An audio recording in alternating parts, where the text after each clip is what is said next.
If you're seeing a GOG fatal error, missing DLL message, or a runtime issue that keeps stopping GOG Galaxy from opening, don't worry. In this video, I'm going to walk you through 3 simple fixes that can get you back into your games fast. We'll start with the most common repair, then I'll show you how to force an update overwrite for GOG Galaxy, and finally I'll show you how to play your GOG games without the client at all. If this tutorial helps, make sure to hit the like button and subscribe for more easy tech fixes just like this. Alright, let's jump in. The first thing we want to do is fix missing DLL or runtime errors, because a lot of GOG fatal errors are actually caused by missing or broken Microsoft Visual C++ components on your system.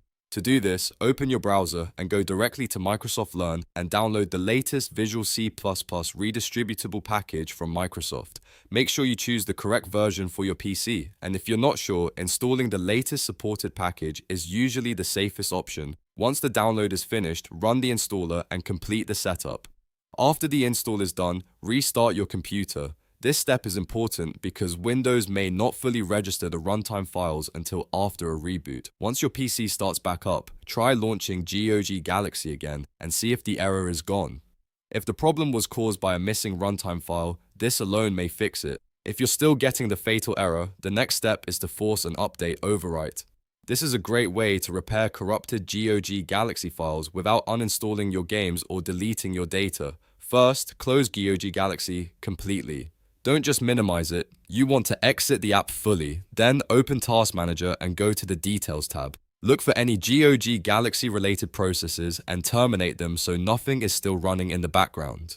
Now go to the GOG Galaxy web installer and run it again. When prompted, choose to install it in the same location where GOG Galaxy is already installed. By using the same folder, the installer will overwrite damaged program files while leaving your installed games and account data intact. Let the installer finish, then open GOG Galaxy again and check whether the fatal error has been resolved. This reinstall overwrite method often fixes corrupted updates, broken launcher files, and startup crashes. If GOG Galaxy still won't cooperate, there's one more reliable option. You can play your GOG games without the client. This is one of the best advantages of GOG because many of your games can be downloaded as offline backup installers.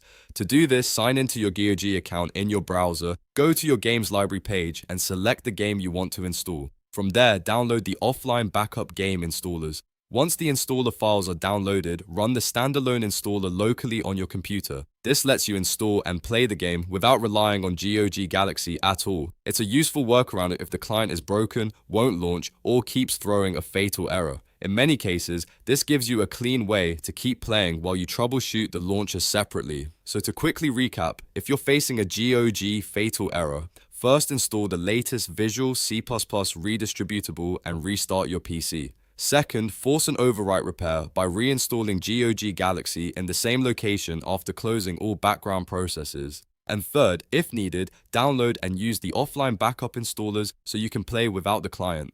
If this video helped you fix the problem, please give it a like and subscribe for more simple step-by-step tutorials. Thanks for watching and I'll see you in the next one.